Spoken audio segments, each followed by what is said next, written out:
امام حسین رضی اللہ تعالیٰ عنہ آپ نے 55 سال 5 مہینے 5 دن اس دنیا کو عطا فرمائے.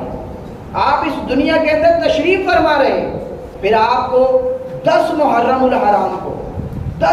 الحرام کو جمعہ کے دن آپ کو شہید کر دیا گیا. اور شہید کرنے والے یزیدیوں کا لشکر تھا جنہوں نے امام حسین رضی اللہ تعالیٰ عنہ کو بڑے ہی ظالمانہ طریقے سے آپ کو شہید کر دیا.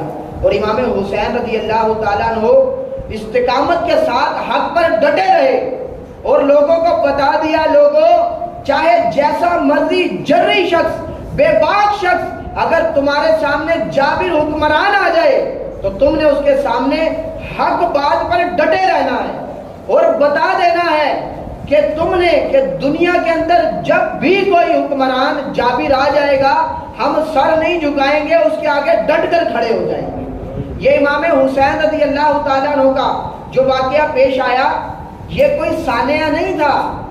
آپ اگر غور کریں تاریخ کی طرف، اگر ہم پچھلے سالوں میں ہی چلے جائیں تو بڑے سانحہ واقعہ ہوئے، بڑے ایسے معاملات پیش آئے، بڑے بڑے افواج میں سے فوجی شہید ہوئے، بڑے بڑے لوگوں نے ظلم کیا.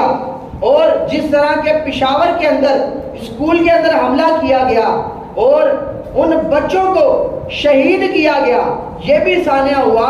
اور اس کے علاوہ کتنے سانحے ہوئے، آپ اگر توجہ کریں تو کتنے سانحے ہم ایسے ہیں بھول چکے، کتنے سانحے ایسے ہیں جو ہو چکے ہیں، حادثات ایسے ہو چکے ہیں بھول چکے ہیں. لیکن یاد رکھیے جب بھی امام حسین رضی اللہ تعالیٰ عنہ کا ذکر آتا ہے تو ایمان تازہ ہو جاتا ہے. حالانکہ گزرے ہوئے 1382 سال تقریباً ہو چکے، لیکن آج بھی جب بھی کربلا کی یاد تازہ کی جاتی ہے تو ایمان تازہ ہو جاتا ہے، خون میں ولولہ اور جوش آ جاتا ہے. کیوں؟ کیونکہ امام حسین رضی اللہ تعالیٰ عنہ ایک لیڈر کے طور پہ کام کر رہے تھے. اور آپ کوئی ایک سانحہ نہیں تھے بلکہ آپ یہ درس زندگی تھے.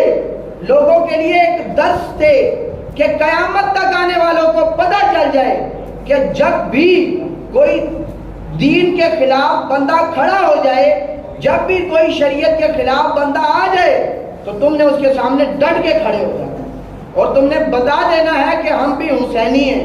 اور آتا ہے علامہ ابن حجر رحمت اللہ تعالیٰ علیہ فرماتے ہیں کہ جب امام حسین رضی اللہ تعالیٰ کو شہید کیا گیا نا، اس وقت کا آپ پس منظر بیان کر رہے ہیں.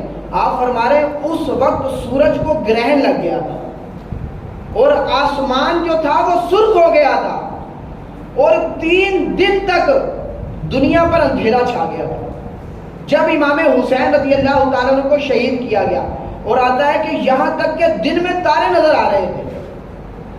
خلاف عادت کام واقعہ ہوا ہے، حالانکہ تارے کب نظر آتے ہیں؟ رات کو. امام ابن حجر مکی رحمت اللہ تعالیٰ علیہ فرماتے ہیں کہ دن کے وقت تارے نظر آ رہے تھے جب امام حسین رضی اللہ تعالیٰ کو شہید کیا گیا. اور کہا کہ کئی روز تک آسمان خون برساتا رہا، کئی روز تک آسمان سے خون برستا رہا. اور فرمایا کہ اس کے اثر سے کیا ہوا کہ جب خون برسا نا، دیواریں اور عمارتیں رنگین ہو گئی. اور کہتے ہیں کہ کپڑوں پر جو رنگ لگا تھا اگر اس کپڑے کے ٹکڑے ٹکڑے بھی کر دیے جاتے اس کو صاف کرنے کے لیے تب بھی وہ رنگ ہٹتا نہیں تھا، تب بھی وہ رنگین ہی رہتا تھا. جس دن امام حسین رضی اللہ تعالیٰ کو شہید کیا گیا تو کہتے ہیں بیت المقدس کے اندر جب بھی کوئی سا بھی پتھر اٹھاتے تو ادھر سے خون نکلتا تھا، ادھر سے خون نکلتا تھا. یہ عالم دیکھ کر لوگوں نے گمان کر لیا کہ شاید لگتا ہے قیامت واقعہ ہو گئی. ایسا منظر واقعہ ہوا کہ جب امام حسین رضی اللہ تعالیٰ عنہ کو شہید کیا گیا تو شاعر کیا کہتا ہے؟ ہزاروں میں 72 تن تھے، کیونکہ کربلا والے کتنے تھے جی؟ 72 لوگ تھے. تو شاعر کہتا ہے ہزاروں میں 72 تن تھے، تسلیم و رضا والے، حقیقت میں خدا ان کا تھا اور یہ تھے خدا والے. اور کہتے ہیں کسی نے جب وطن پوچھا تو حضرت نے یہ فرمایا مدینے والے کہلاتے تھے اب ہیں کربلا والے. پہلے کہلاتے تھے مدینے والے اور اب ہیں کربلا والے. اور حسین ابن علی کی کیا مدد کر سکتا تھا کوئی؟ ارے حسین ابن علی کی کیا مدد کر سکتا تھا کوئی؟ یہ خود مشکل کشا تھے اور مشکل کشا والے۔ امام حسین رضی اللہ تعالیٰ عنہ کے والد ماجد، جن کو ہم کیا کہتے ہیں؟ مولا علی، مشکل کشا، جن کو مشکل کشا کے نام سے پکارا جاتا ہے، وہ خود مشکل کشا ہے، ان کی کس نے مدد کرنی تھی؟ تو یہی شاعر کہتا ہے اور فرمایا دوائے درد اسیاں پنج تن کے در سے ملتی ہیں۔ زمانے میں یہی مشہور ہیں دارالشفا والے، یعنی اگر ہم ان کے در پر جا کر اپنے گناہوں کی بھیک مانگیں گے کہ یا اللہ ہم سے گناہ ہو گئے مولا، لیکن ہم اہل بیت کے در پر آئے ہیں، یا اللہ ان کے صدقے ہمارے گناہوں کو معاف فرما دے، تو فرمایا یہی ہیں دارالشفا والے، ادھر سے ہی بندے کو شفا ملنی ہے، ادھر سے ہی بندے کو صحت یابی ملنی ہے۔ تو پیارے بھائیوں، امام حسین نے ہماری خاطر اپنا سر تن سے جدا کروا لیا، ہماری خاطر، کہ لوگوں کو پتہ چل جائے کہ جو ناحق ہے اس کے سامنے تم نے ایسے ڈٹ کر کھڑے ہونا۔ آپ نے کربلا میں بھی نماز نہیں چھوڑی، لوگوں کو بتا دیا کہ بھائی کربلا میں ہو چاہے جہاں مرضی ہو نماز نہیں چھوڑنی۔ ایک غیر مسلم مفکر وہ کیا کہتا ہے، جو بندہ ان تین چیزوں پر عمل کر لینا وہ بندہ کامیاب ہو جاتا ہے۔ زندگی کا اصول دے دیا کہ جو ان تین چیزوں پر عمل کر لے وہ بندہ کامیاب ہو جاتا ہے۔ اب یہ تین چیزیں جو مفکر نے بتائی آپ یہ بھی سنیں، اور ایک طرف کربلا کا منظر بھی دیکھیں کہ یہ مفکر تو اب ہمیں بتا رہا ہے، امام حسین رضی اللہ تعالیٰ عنہ تو 1382 سال پہلے بتا کے چلے گئے۔ وہ مفکر کیا کہتا ہے؟ وہ مفکر کہتا ہے کہ پہلا اصول یہ ہے کہ اس بندے کو بھوک برداشت کرنا آتی ہو۔ تو اب ہم امام حسین رضی اللہ تعالیٰ عنہ کی سیرت پر غور کرتے ہیں۔ جب ہم امام حسین رضی اللہ تعالیٰ عنہ کی طرف دیکھتے ہیں کہ کربلا کا منظر ہے، کربلا ہے اور پیاس کی حالت ہے، پیاس کی حالت میں جنگ بھی ہے، خالی پیاس نہیں ہے، ساتھ میں جنگ بھی ہے، اور دیکھیں علی اصغر آپ کے ہاتھ میں ہے اور آپ کے سامنے ان کو شہید کیا گیا، سامنے بھوک اور پیاس کی حالت میں ان کو شہید کیا گیا۔ علی اکبر رحمت اللہ تعالیٰ علیہ ان کے لاش مبارک کو خود امام حسین اٹھا رہے ہیں، اپنے بھانجے اپنے بھتیجے کی لاش مبارک کو وہ خود اٹھا رہے ہیں بھوک اور پیاس کی حالت میں۔ اور آج کا مفکر کہہ رہا ہے کہ بھوک اور برداشت جو برداشت کر لے گا جو وہ کامیاب ہو جائے گا۔ تو امام حسین کی جب ہم کردار کی طرف دیکھتے ہیں، کربلا کا وہ منظر دیکھتے ہیں، تو امام حسین رضی اللہ تعالیٰ کو بھوکے اور پیاسے تھے۔ نہ آپ خود بھوکے اور پیاسے تھے بلکہ 72 تن بھوک اور پیاسے ادھر موجود تھے کربلا کے اندر۔ اور دوسری چیز اس مفکر نے کہا کہ انتظار، جو بندہ کامیاب ہونا چاہتا ہے نا تو صحیح وقت کا انتظار کرے۔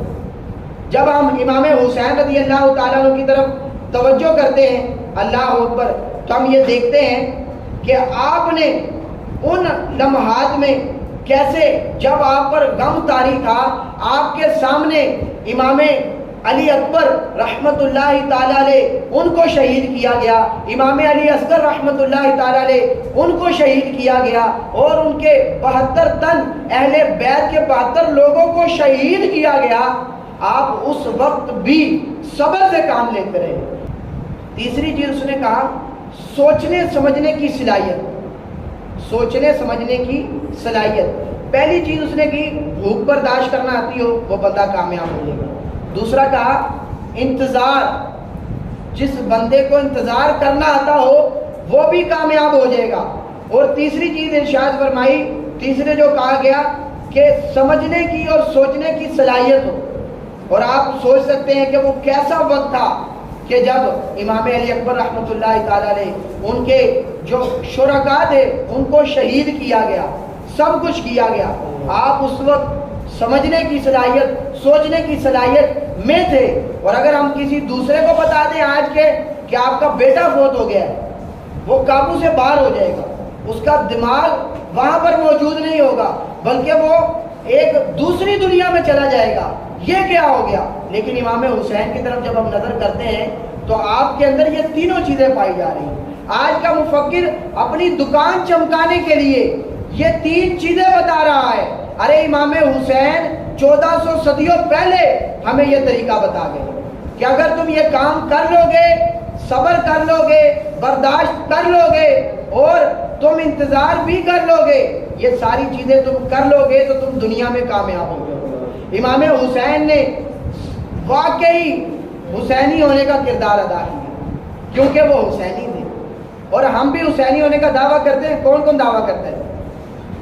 سارے دعویٰ کرتے ہیں کہ ہم امام حسین سے محبت کرنے والے ہیں۔ ارے امام حسین نے تو ہماری خاطر جان دے دی، دین کی خاطر جان دے دی۔ اگر ہم غور کریں ہم نے کیا کیا، کربلا میں تو انہوں نے شہادتیں دے دی، کس کی خاطر؟ نانے کے دین کی خاطر۔ اور ہم نے کیا کیا؟ ہم ادھر ہی کھڑے ہیں، ہم شریعت کے خلاف چل رہے ہیں۔ امام حسین نے یزید کی مخالفت کیوں کی؟ کیا وجہ تھی؟ وجہ یہی تھی کہ وہ شرابی تھا، وہ زانی تھا۔ 7 چیزیں بیان کی گئی، اور یقین کریں اگر میں وہ 7 چیزیں گناؤں اور ہم اپنی حالت پر غور کریں تو وہ 7 کی 7 چیزیں جو یزید کے اندر تھی نا، جو اس کے اندر غلط طریقہ کار تھے، غلط چیزیں تھی، وہ ہمارے اندر بھی پائی جاتی ہیں، وہ ہمارے اندر بھی پائی جاتی ہیں۔ یزید شرابی تھا، کیا ہمارے معاشرے میں شراب عام نہیں ہے؟ یزید زانی تھا، کیا ہمارے معاشرے میں زنا کرنا عام نہیں ہو گیا؟ یزید فاسق تھا، اعلانیہ گناہ کرتا تھا، کیا ہمارے معاشرے میں اعلانیہ گناہ نہیں کرتے؟ ارے داڑھی کٹانا حرام ہے، ایک مٹھی سے کم رکھنا حرام ہے، شریعت کے خلاف ہم سر عام کر رہے ہیں۔ ارے وہ یزید گناہ کرے تو فاسق، اگر ہم کریں تو ہم نیکوکار، ہم پر بھی وہی حکم لگتا ہے، ہم بھی ویسے ہی کام کر رہے ہیں جو یزید کر رہا ہے۔ ارے ہم حسینی ہونے کا دعویٰ کر رہے ہیں۔ امام حسین رضی اللہ تعالیٰ عنہ شریعت کے پابند تھے، آپ نے شریعت کا دامن نہیں چھوڑا، اور ہم ہیں کہ ہم نے ہر وقت دیکھے تو شریعت کا دامن چھوڑا۔ تو پیارے بھائیوں، ہمیں چاہیے کہ ہم امام حسین رضی اللہ تعالیٰ عنہ سے جس طرح محبت کرتے ہیں تو محبت میں سچے اتریں۔ جب ہم سچے اتریں گے تب ہی ہمیں ان کی برکتیں نصیب ہوگی۔ اور نبی پاک علیہ الصلوۃ والسلام کی یاد سنت ہے، امام حسین کی تو سنت بعد میں نا، پہلے تو حضور کی سنت، اور حضور نے ارشاد فرمایا من احب سنتی فقد احبنی ومن احبنی کان معی فی الجنہ۔ حضور فرماتے ہیں جس نے میری سنت سے محبت کی اس نے مجھ سے محبت کی، اور جس نے مجھ سے محبت کی وہ جنت میں میرے ساتھ ہوگا، وہ جنت میں میرے ساتھ ہوگا۔ تو پیارے بھائیوں، ہاتھ جوڑ کر عرض کروں گا، یار نبی پاک صلی اللہ تعالیٰ علیہ وسلم کی سنتوں پر عمل کر لیں، انشاءاللہ ہمیں اس کی برکتیں نصیب ہوں گی۔ امام حسین رضی اللہ تعالیٰ عنہ کی سیرت ہمیں آخری وقت تک یہی بتا رہی ہے کہ تم نے نانے کے دین پر عمل کرنا ہے، شریعت کے مطابق زندگی گزارنی ہے۔ میں نے اس کی خاطر ہی اپنی جان قربان کی ہے، دین کی خاطر، تو لہذا تم نے دین کی خاطر ہر ایک سے لڑنا ہے، جتنے بھی مخالف ہیں ہر ایک سے لڑنا ہے۔ تو پیارے بھائیوں، ہم نے امام حسین رضی اللہ تعالیٰ عنہ کی سیرت پر عمل کرنا ہے۔ اللہ عز و جل ہمیں امام حسین کی سیرت پر عمل کرنے کی توفیق عطا فرمائے۔